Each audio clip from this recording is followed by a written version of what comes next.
If we go into my clan, you can have a look here. Joseph is a Town Hall 15 at 5590 trophies. So let's see if we can catch the end of this attack. Beautiful, 2 minutes 40 left. And he's coming in with Warden Charge rocket balloons. Now, a few things you have to keep note with this army. One, your hero equipment, you can only get that epic equipment up to level 24, so you can't get it up to max, but obviously your heroes are also 10 levels below max, which means keeping this Warden alive is extremely difficult, particularly when there is a lot of damage on the base at Town Hall 17 currently, and obviously once you get to 5600 cups, he's not running into Town Hall 15s and 16s, no.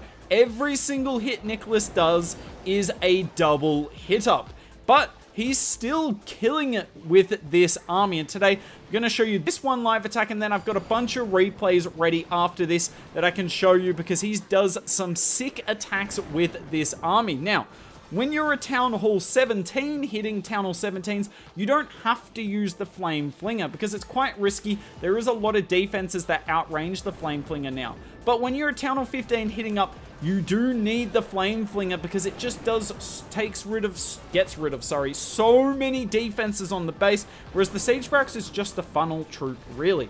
Warden comes in here. Can he finish off the Town Hall before he switches? Beautiful. Town Hall down. We've just taken out the entire center of the base. That is a toxic CC, and he's put a rage spell down. Oh no. Oh no. And the Warden's so dead. Oh, I can't believe that. He had this. He had this, and he's going to make a mistake here. So on the top side, in case you're wondering what he's using with the king, interesting. Before this hit, he is often, and you will see in some of the replays later, he is using the Earthquake Boots instead of the Spiky Ball to open up the base for his queen. But he will switch to this from time to time. For the queen, the standard equipment. Worth noting, he doesn't even have max equipment for Town Hall 15. You can get a level 18 healer puppet, but he doesn't have the ores for it. And then for the Royal Champion, obviously that equipment is the best for this army, but it doesn't matter even if he makes mistakes, even if he doesn't have max hero equipment. Look at how many balloons are up on the base. He's just gotten into the 5600s with this triple. Nicholas is insane. Now, you won't see too many double invis bases like this in the meta anymore. That was definitely more at Town Hall 15 and 16. So what I want to focus on this is less so how he takes down specifically this double invis base, but the method he uses to get the fireball into the core, because that is still very important for a wide variety of bases at the moment. There are lots of bases with the Town Hall in the core with, say, one invis tower and a whole bunch of defenses around it, and you can use the exact same methodology here that Nicholas uses to take down those bases. Because one thing a lot of people who are newish to the army do is they wait till their Warden targets one of those buildings in the core, but there is definite weaknesses to that. So Warden coming in on the bottom side, we've got this minion here, which is critical because Warden is far more likely to go left here once this pet house is down, because obviously we don't want the Warden to go right. We've got the Flame Flinger over there. Now, the Flame Flinger is not going to get insane value because I believe the CC is about to pull out, but still nice to clear out a compartment on the base. Warden doing his thing on the bottom, takes out the Royal Champion for free, and now you can see the Warden is definitely going to step to the left because we didn't clear out the trash in that direction, but we did clear out the trash on the right side. So the Warden's going to go across here. Now, some people might use the double invis now, but Nicholas is going to be super patient because the further along here he gets, the better value. Because if the fireball goes here, it does clear all this, but it doesn't clear out a huge chunk of the core. Whereas if we get the fireball on any of these three buildings, we do get substantially more value, particularly if we get it to that builder hut. So the Warden's going to the left here. Now, the important thing here is our Warden's never going to naturally target the core of the base because the dead zone is there, right? So we need to figure out a way to target. So the best way is to use the invis spell.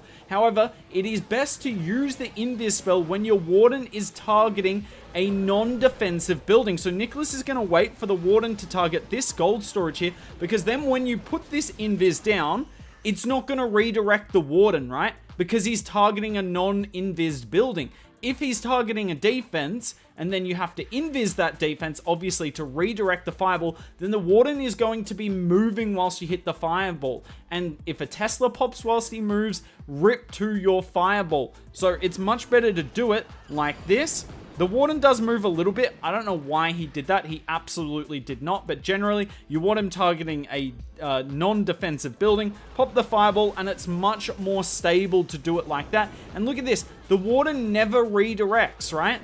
He never redirects. And that's the best thing about it, because those double invis bases thrive when the Warden goes into the core and then bounces out, because he gets no defensive value by going into the core and bouncing out. But what he does is he attracts a lot of damage on the base. So the more you can use this trick, where you use the invis and then a long range fireball to keep the Warden up, the more likely you're going to get 3 stars. That's how the best players do it. That's how one of the best Town Hall 15 players in the world is doing it. And it's how I'd recommend it to do it yourself on these isolated core bases. The fireball reigns supreme.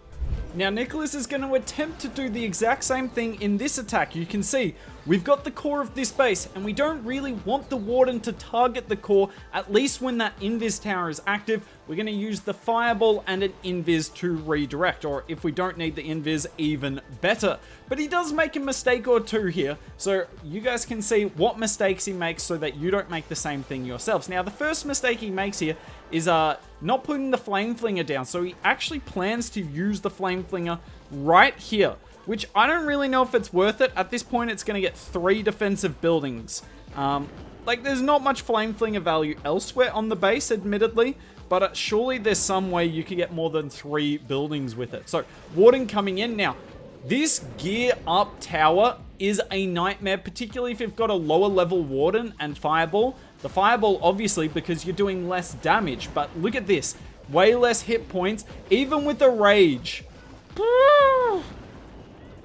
Sheesh. Like, that was way too close. If that Giga Bomb had gone off, the Warden got awfully close to it, it would have been game over. Now, this Tesla pops.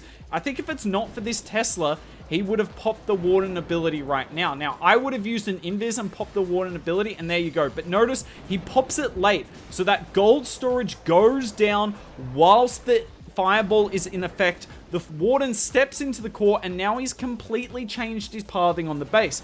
If we had popped the Fireball instantly when he was dealing with skeletons, another beautiful thing, by the way, the Warden takes forever with skeletons, so pop the Fireball during that, would have been fine. Then the Warden could have gone on his merry way and taken out half the base, and then we just got to deal with the Town Hall. But that's why you've got the Royal Champion with the Rocket Spear and the Seeking Shield. Unfortunately for Nicholas, look at how easy it is for the Warden to go down. Gets completely wrecked there, and then the healers get completely wrecked. We've got the heroes on the right-hand side. The King's done a reasonable job here, getting through the wall, tanking for the Queen, and it is nice pathing around the base here. One of the weaknesses of these dead zone bases is when you're in a situation like this, notice how there's no flanking damage on our Queen because the Town Hall is so far away. So the heroes can clear up a lot on the outside of the base. Then we use the Royal Champion. It will just be one spear here to finish it off, or even the Diggy. Oh, the Diggy is so good. Look at how far the Diggy is away from the Royal Champion now. Now, unfortunately, there is a poison CC in effect, and if you didn't see before, Nicholas did use the poison spell on that defensive Archer Queen who killed the Warden, but it doesn't matter. I mean, look at it. So many rocket balloons up, all because the Fireball gets insane value and allows the King and Queen to. Still could have been some improvements on the hit. You can see definitely the use cases for the redirect Fireball in this game.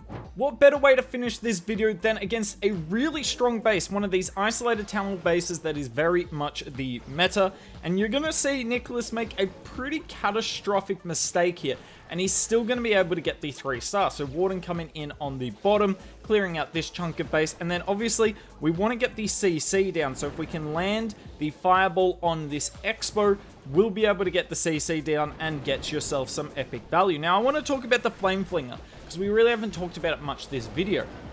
When you're doing a Town Hall 17 versus 17 hit, you can use the Siege Barracks. You can afford to. It's a much safer option, and you're always going to get good value with it, and the strength of your other troops and heroes can take down the rest of the base. But when you're doing a double hit up, not just a single hit up, a double hit up, you really want to use the Flame Flinger, because if it can get strong value, it is still probably the strongest siege machine in the game, because it can clear so much defensive value, and that's what we need from the siege machine here, to clear some defensive value, because Our heroes, they're a little underleveled. Our troops, they're definitely underleveled. We need the help from the Flame Flinger to get the job done. Now, messes up the poison spell here because the king is not in it, so we do have to use a rage and a headhunter, but that's alright, got plenty of rages with the army. Flame Flinger on the left side, unfortunately opens up to some skeletons, so not ideal. Now, look, this is a mistake here. I didn't confirm from him, but I guarantee you that was meant to be the Archer Queen with the King. Like we've seen throughout the video here, because the King is just an epic tank, but the Royal Champion gets completely swagged.